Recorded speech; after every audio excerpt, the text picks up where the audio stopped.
It's so great to see you guys back again. This is like an annual family reunion, right?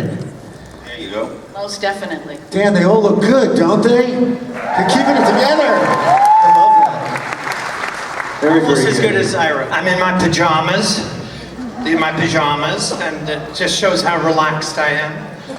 You look beautiful. You always wear slightly exotic, beautiful clothing. It's what we love about. Thank you, but I have to try and keep up with my partner here. Yeah, I know. As the only female representative on this panel, I have to say tonight, you look gorgeous. Thank you so Wowzers. much. Always. Actually, you're all lookers. You boys look just as beautiful too.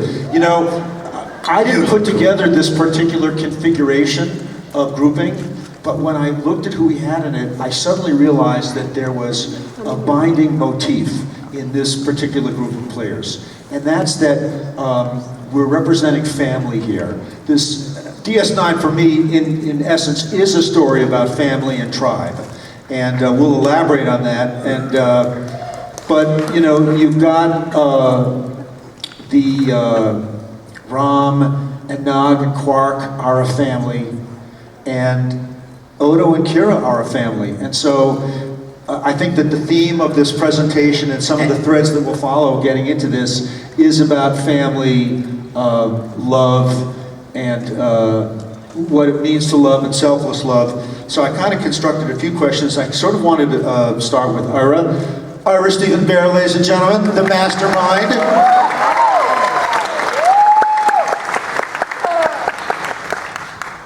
Ira, I mean, either consciously or unconsciously, love and family is the driving force of Deep Space Nine and the adversity that we've all gone through to achieve that. Can you sort of lay out your idea in terms of the architecture of the show, how you wanted to bring those kind of universal themes across, which we all can relate to so much? Well, obviously, Mike and Rick laid the groundwork for all of that by having a captain who was also a father. So that was different right off the bat. So we had these two parallel streams going on, it seemed, throughout the life of the show, which is the dark, non-Gene Roddenberry Star Trek, supposedly. And on the other hand, we had this very character-driven story about people with very intense relationships, more than you usually have in the franchise, whether it's Sisko and Jake and Cassidy Yates, whether it's Odo and Quark, whether it's Quark and Rom, whether it's Odo and Kira. I mean, there's a lot of them. And to me, that's where the heart of the series always was, and all of us felt that way, which is why we never were fazed by all the negative, you know, comments that were made about the show being, you know, something that did not fit in with the franchise. We're an outlier, for sure, but we're about as positive a view of the 24th century as you could possibly have. We're going to get into some of the discussion about the role of fascism versus freedom as it faces in the series, but in terms of family and love, how the forces of fascism and control try and suppress family and love. Can you just speak to that a little bit? Well, you know, I mean, there was I was talking about this earlier, so if you've heard it already, the 8 of you who were there, that, you know, we live in a society where we just think that the social contract is forever, and the rules of a civilized society, America, is just in stone, and nothing's going to unravel that social contract. Well, that is not true, because in order to keep that social contract alive, people have to behave in a certain way and support whatever government and just individual relationships that keeps that contract alive. we had an episode where a founder said, it was Calamini, but he was playing a founder, said, you know, there's only 4 of us on Earth, you know, and look at all the havoc that we've wreaked on Earth, the paranoia, and it takes very little to unravel that social contract. And I think that, yes, love and relationships help that, but I think you also need something that you believe in, and not just in its most blasé, you know, we stand for this, we stand for that, but something we really believe in that matters to us, how we treat each other, how we treat the people, you know, who come to this country for a better life. And without that, things are going to change, you know, and that's very scary, and we're never going to get to Gene Roddenberry's 24th century, let alone technology. You know, get off your iPhones. We ought to get off our iPhones if we're ever going to get to Gene's, you know, 24th century. So there you go, Adam. Take that. So, no, it's fantastic, Ira. It's fantastic. And really, who would have thought that these themes of fascism and domination that you explored contextually through your story would continue to resonate so deeply in contemporary society? Well, I just, you know, we were really disturbed back in the day about how many fans love Gul Dukat, you know, and I figure all the guys who love Dukat voted for Trump is all I'm saying. It's the same thing, he's just a guy. Now, you know, don't judge me by what I do, judge me by who I am. You know, that was the Gul Dukat, you know, point of view, and that's what we're dealing with today. Don't judge me by what I do. You know that I'm the guy who's speaking for you. So, there you go. All right, well, very good. We're going to get more back into that. I didn't go there first. I'd love to talk with Nana and Rene for a few minutes. Nana, visitor, and Rene, Auberjonois.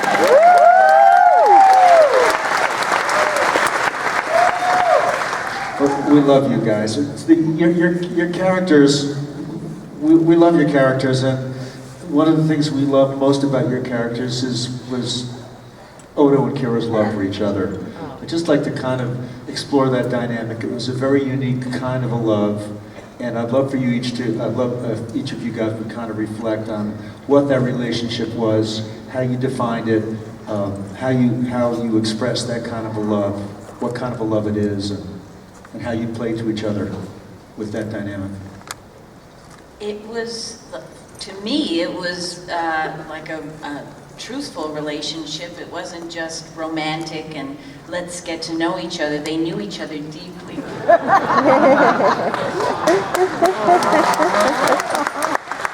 They knew each other deeply as friends, and it wasn't always easy. I felt, Kira felt Odo judge her, and not always well. But it came from a real friendship, and not that 1980s TV kind of friendship where there's this sexual tension and you know maybe when is it ever going to happen. I think we're about to get crashed. What the heck? I was feeling a little like that.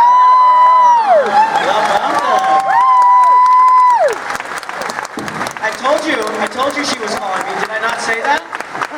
She didn't really call me. Terry, why don't you join us here, right, honey? Just sit down now, sit down. Sorry. And by I the didn't way, know she was going to be here. Oh my Well, gosh, come here. I'll get she's got her own segment. Terry, I don't even know exactly how they structured. You like have your own segment? Is that what it is, or What's that? you have your own segment at another time? I Or? know, but you know what? I know I'm not technically working today, but I'm here, and all Oh, my that's so buddies great. are up here. That's so great. Yay. So great to have you. All right, so I'm so sorry. All right, so let's get back to serious sorry. business. The love of Odo and Kira.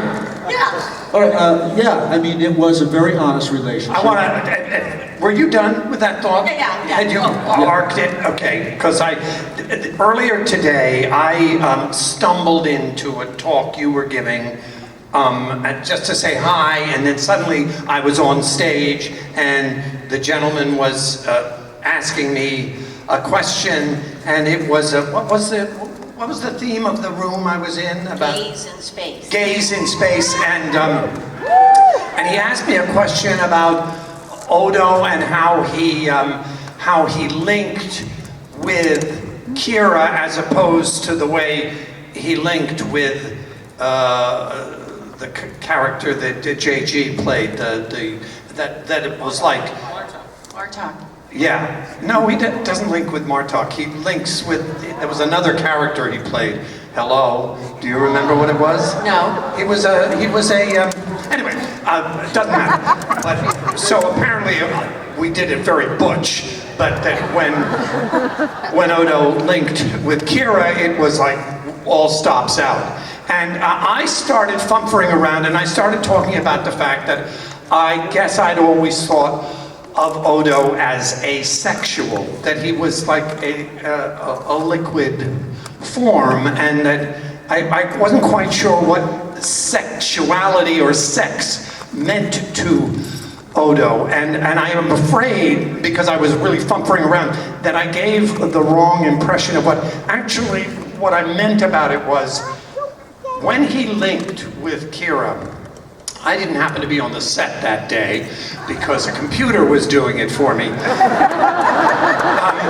But it taught me a lesson that I think was true of Odo, is that as much as I might have thought of him as asexual in terms of any other being, the fact was that with Kira, he poured so much love into her. It was just pure, almost unbearable for her. And what Nana did in that moment, and as I said, I wasn't there that day, I got to see it later, was taught me a great deal about the character of Odo and about their relationship. I mean, if their relationship could have gone on, if she could have gotten off like that once a week for the rest of her life, that would have been worth it, you know. And it was just about when Ira talks and when you talk about love, that's, I think, between them, the kind of love that they had, that it was really beyond the kiss, which I think both of us felt a little like, because we both knew that our beings as actors in characters knew that our beings were something else that we didn't even really know how they would experience the kind of intense love that they ultimately recognized in each other. And that's all I'll say about that. That's awesome. I mean, really, the relationship kind of transcends sexuality. It's love of maybe a higher or purer form, and it's a selfless love, because it just broke me up when Kira had to give Odo up at the end of the saga. I mean, saying goodbye. She wasn't the only one, you know, Adam. You cynic. She wasn't the only one that gave Odo up Quark at the end. hated to see goodbye to her. I mean, it was just a necessary conclusion of the arc, but it was just so sad. It was inevitable.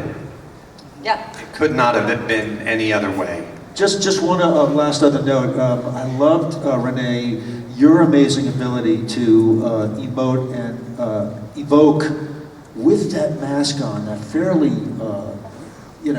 motionless face, that the idea that the mask somehow hides the soul or allows you to somehow reveal the soul. Do you have any comments about that? Now, the Because mask, it clearly was I've said this purposeful. before, the mask, counterintuitively, and I know this from having studied mask work and eventually taught mask work at Juilliard the first couple of years, the mask, contrary to what you would expect of it covering emotions, is an amazing projecting implement. It actually makes emotions just jump out of you. In fact, you have to be kind of careful about it because it's all, our emotions are really not in our faces. It's in our bodies, in our voices, in our eyes. But it mostly, yeah, The face often hides emotions, but the body can't. I mean, somebody can be putting on a good show, and I'm okay, but their body will give them away, and you'll be able to see the depth of the emotion. So that's, I love it that people are impressed by that fact, but it's a no-brainer to me. It just was a very natural thing. I just knew how to do that. To us, it's amazing. To us, it's amazing. Your ability to command and emote in that manner with that is, just the hallmark of a fine craftsman, which is what you are. Absolutely. And he would be doing that after 14 hours of being in the mask. It's not like put it on and let's do our big scenes. It's put it on and wait. So, when you see it in the show, I forget how long. It's an endurance test. It is, and by the way, we are not going to take an hour to talk about all of the physical duress that several of the members of the cast went through in their various prosthetics, and because we know that you all suffered for your craft, but we thank you for that. That's all I'm going to say about that. Ka-ching, ka-ching. All right, now I want to get to the fabulous Ferengi, and that, of course, is Armin, Dax, and Aron. Okay, so I want to talk to you guys as a group about this because, in Ira, as we know, the Ferengi really are just a kind of a thin veneer over a lot of the nasty traits that humans have. Let's get down to hard tags. And positive traits. Thank you, Ira.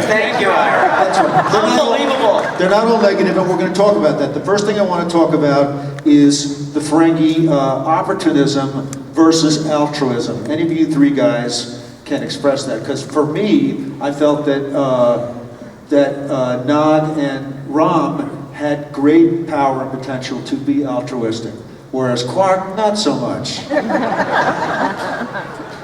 Although Quark had Rene's laughing. talk about your characters in terms of that, in terms of going against the Ferengi opportunistic imprint. You were trying to reveal more heroic aspects of what is really ultimately the human personality.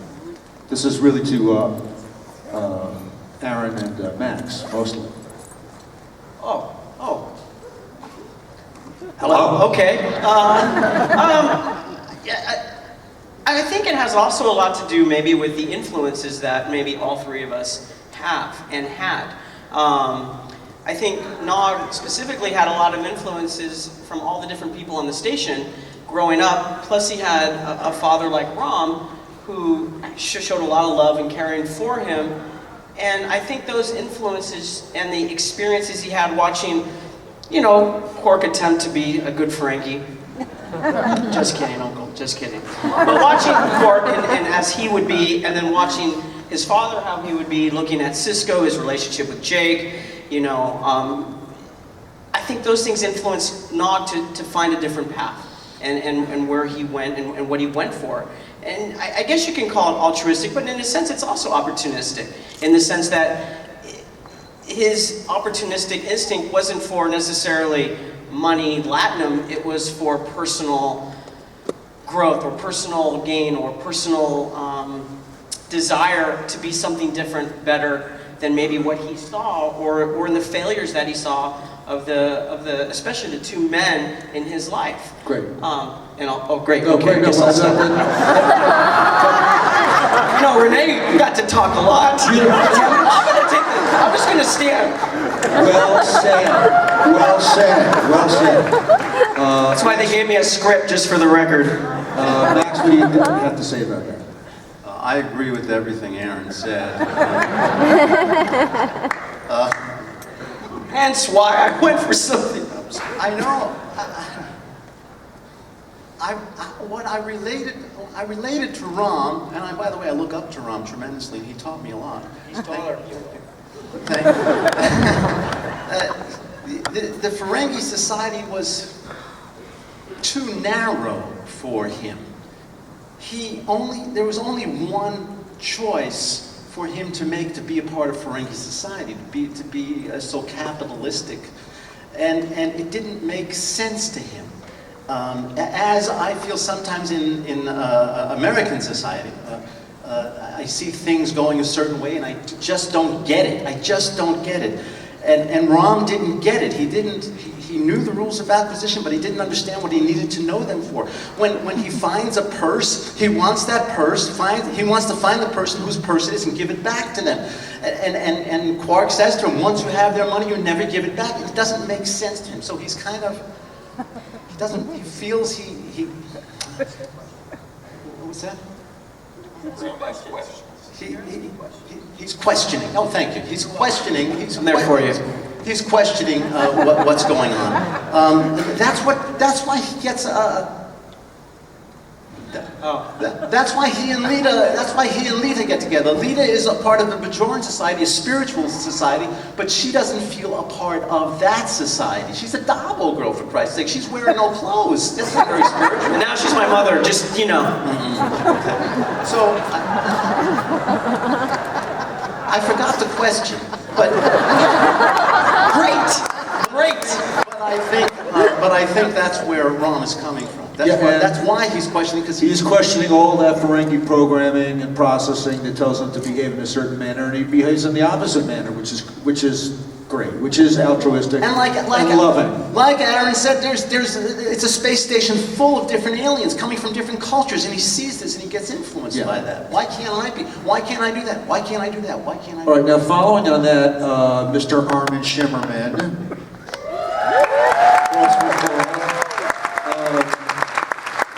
I always used to hate how Quark would kind of emotionally beat up Ron.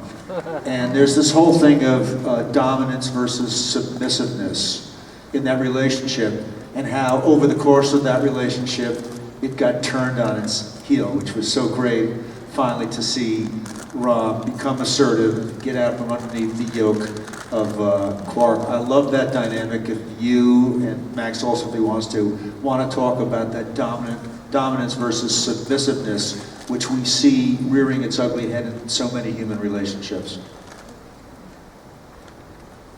Thank you for that question, Adam. He meant it seriously, by the way. Well, I don't know where to start, because obviously it starts with Ira, it starts with Michael, it starts with the writers putting words in my mouth. So it's not like something I chose. It's something that the writers created, and I did my best to perform. As far as relationships, that relationship, if I want to be philosophical about it, I would say that Quark's beating up on Rom only helped build Rom's character, and then he became stronger because of that. And if I may say, Rom's submissiveness made Quark stronger. Not that he was more of a bully, but rather watching how well the submissive brother responded to that was, I think, a moral lesson for the older brother. But again, I really can't discuss it too much because I really had nothing to do with it. It really has to do with the writers.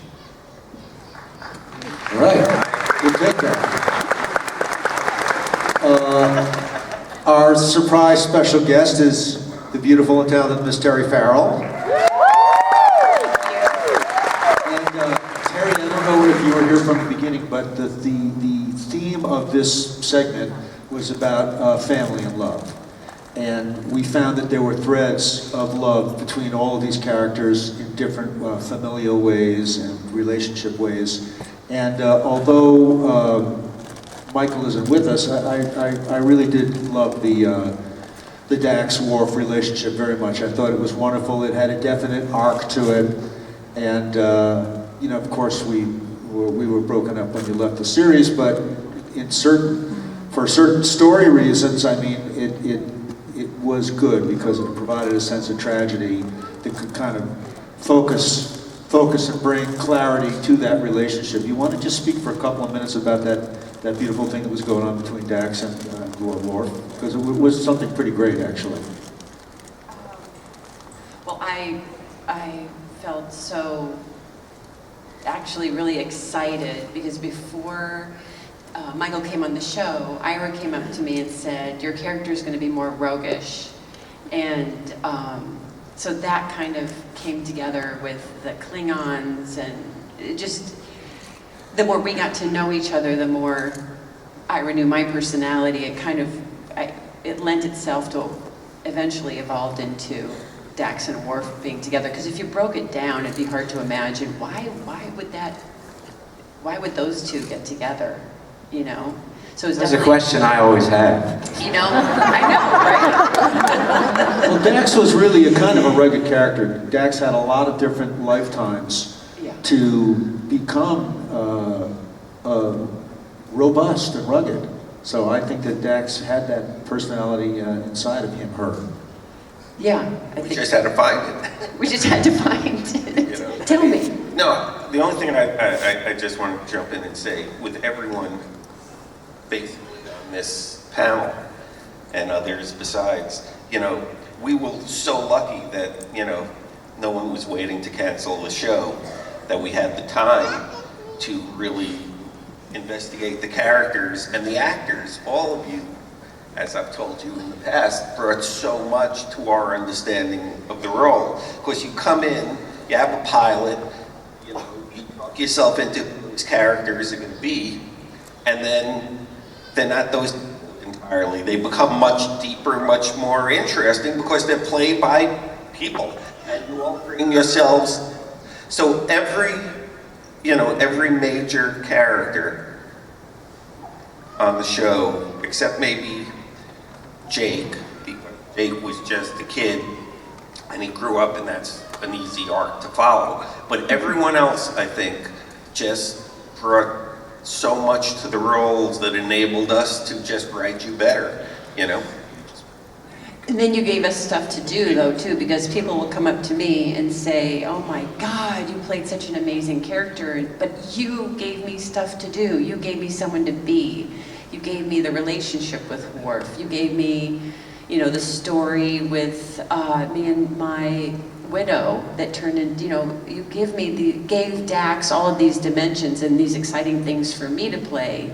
And so, thank you, because I have fans that come up to me and think it's all me, but if you didn't give me the great, strong woman to play, I wouldn't get to be the actress I turned into being, because you gave me that to play. That's just a stretching that wouldn't happen without you writing it. And conversely, when you've got a killer showrunner like Ira, who is just such an amazing writer and story guy, as well as a showrunner, and then you have an amazing ensemble, then what you end up with is magic, because you have, like Ira says, you have the sum of all of the creative energy that goes into that writing, and now it takes life in actors who are full and breathing and who bring their own energy to it, and so you end up with something that is more than the sum of its parts. And that's what's so wonderful. Deep Space Nine. Time is getting away from us, but I do want to just talk about some of the themes of the series.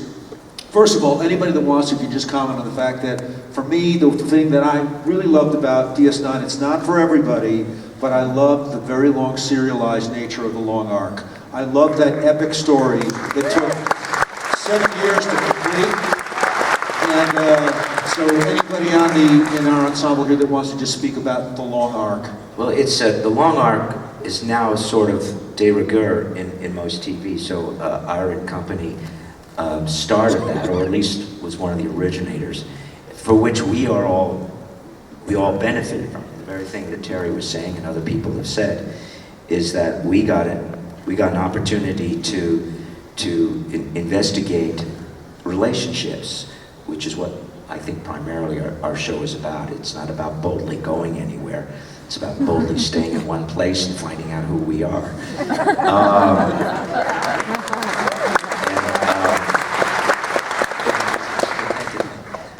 It's Deep Space Nine, that's why we're here. I thought this was the Voyager. So it was always a lot of fun on this set. We are lucky for the long story arcs, because with a long story arc, you are committed to having a nice ending at the end of 43 minutes. Whereas this way, we could have disasters along the way and hopefully get to a nice ending several episodes down. We are a better show because of long story arcs. They hated it. I gotta be honest. Not They us. did. Really? Not you guys, but it was a never-ending battle. That's the truth. That was, Paramount hated it. Rick, I talked to Rick on the interview we did for this documentary. He talked about, maybe he was a little too hard on the serialization, being against it. But they were really against it, and it's easy now to sit and talk about, serialization. It's everywhere. But at the time, all we were told that we were killing the show. I mean, that's what I was told. That I am keeping fans from watching the show because we're asking them to pay too close attention, and that's not how people watch television. Every 4 episodes, a committed fan watches 2.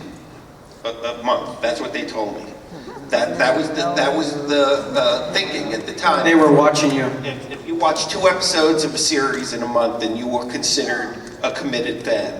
And we were asking people to watch every episode, so that was dumb. Okay, we're very tight on time. I know we have a few questions. My last question, actually there were 2 last things. First of all, anybody here wants to speak about the abuse of military and religious power. Those themes were powerful in the show, and they were there for a reason. It could be you. I mean, abuse of religious power, we see it in our world, and abuse of military power. We see that too.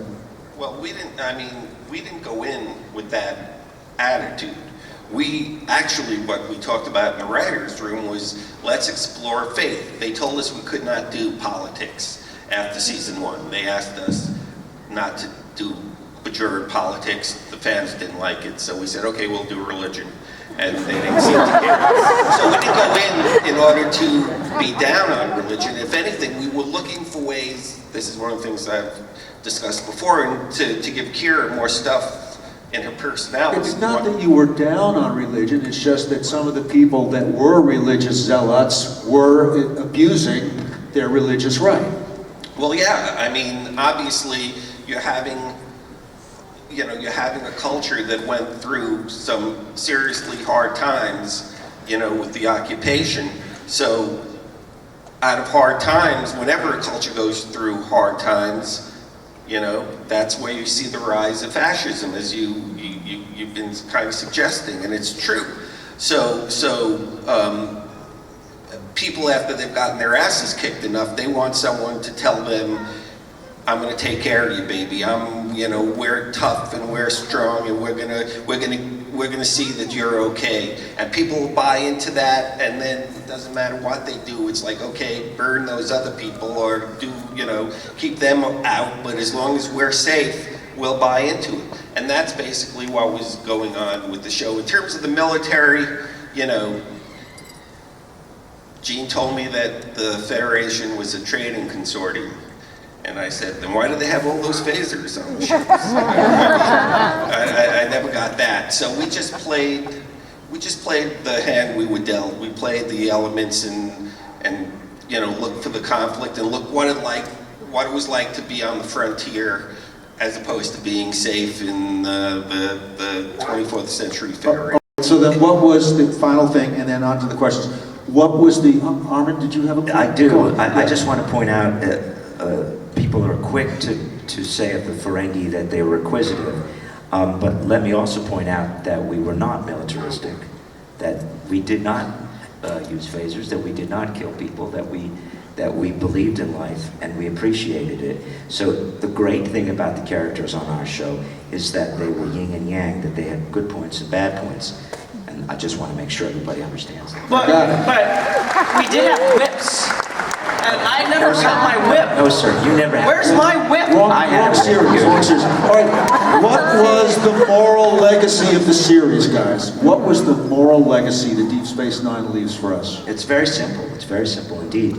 It's that cultures, different cultures that don't understand each other, cultures that are antagonistic to each other, give them time, put them together, put them into a pot, mixed together, and they will all come out liking each other. Look where the 3 of us, 4 of us, perhaps 5 even, started, and where we ended up. You know, I don't want to wax too grandiose about what was the legacy and everything, but popular culture goes out there. Even if someone says, oh, you know, I never watched Star Trek, they were affected by Star Trek and continue to be affected by not only Star Trek, but other shows, other minds, other imaginations. And, you know, on one level, the jesters, the comics in our world today are leading us out of an incredibly dangerous time. I believe they will lead us out.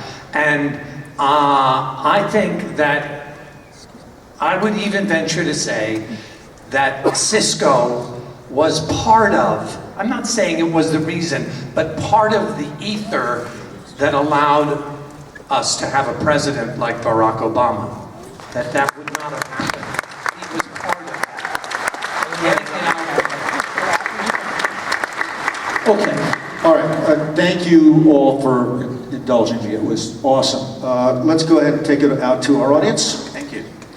This question is about the end of the Dominion War. I might be a little bit of a romantic, but I always thought that it ended because Odo was able to communicate the love he had for Kira to the Great Lake that never experienced it, whereas other people think it was a lot more banal and it was more about, oh, they'll win.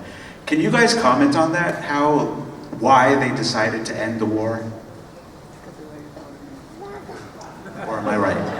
This guy just ran a bar. I don't have an answer. I mean, why? I mean, yeah. Look, the founders. I don't. It's just too long a question, you know. But I mean, if you want to talk about something that speaks volumes about what we're doing today, it's the founders. The founders were, you know, all they cared about was being left alone and existing in that pool, and they were so paranoid of someone getting up into their grill, getting close to that pool, that paranoia sent them out in an aggressive way to protect themselves because everyone was out to get them. But the Dominion War ended because it was the end of the 7th season and we had no choice. We had to end the series, so that's why the Dominion War ended. Okay, over there. Yeah. Hi, my question is for Ira as well. So I've read in a few places that originally there was ideas for Julian and Garrick to be in a relationship. Regardless of whether or not it was true, if they had eventually started, you know, dating or whatever, how do you think it would have changed their interactions or the show? Well, it was something that never really was going to, we were fighting so many different little battles. That was one I don't think, you know, had a chance to really get going. And plus we were still exploring Garrick's character, so, you know, if he was involved in a relationship with Bashir or anyone, part of the mystique of Garrick would be broken. So I think for that reason alone, it wasn't going to happen. But yeah, you know, I mean, if we were doing the show today, it would be a possibility, you know? Or if we went, you know, what season would we be in now if we were still doing the show? 28. If it was the 28th season, you know, I think we'd be sitting down and go, okay, we've got to get 26 episodes for the 28th season. What are we going to do? We've already done section 31, and I thought that was the big thing we wanted to do. Okay, let's do Bashir and Garrick love story. Thank you. Very good. Yes. Okay, it's a really honor to meet you all, and my question is addressed to Professor Shimerman. Congratulations for your position in USC. Thank you. And I just got my PhD last month, so I really hope one day we can be colleagues. I'm afraid this professor is just a little bit deaf, so could you say that one more time? Okay, I said I just got my PhD last month, so I really hope one day we can be colleagues. Oh, congratulations on your PhD. And forgive me, what is your PhD in? I have a master in English literature and a PhD in education. Well, congratulations. Come and see me, we'll talk Shakespeare a little bit later. And my question is, I'm really interested in the Quark-Odo relationship, and I remember this episode that Odo asked Quark to just save himself and leave him behind, but Quark said, I am just saving you for food. but that kept me wondering that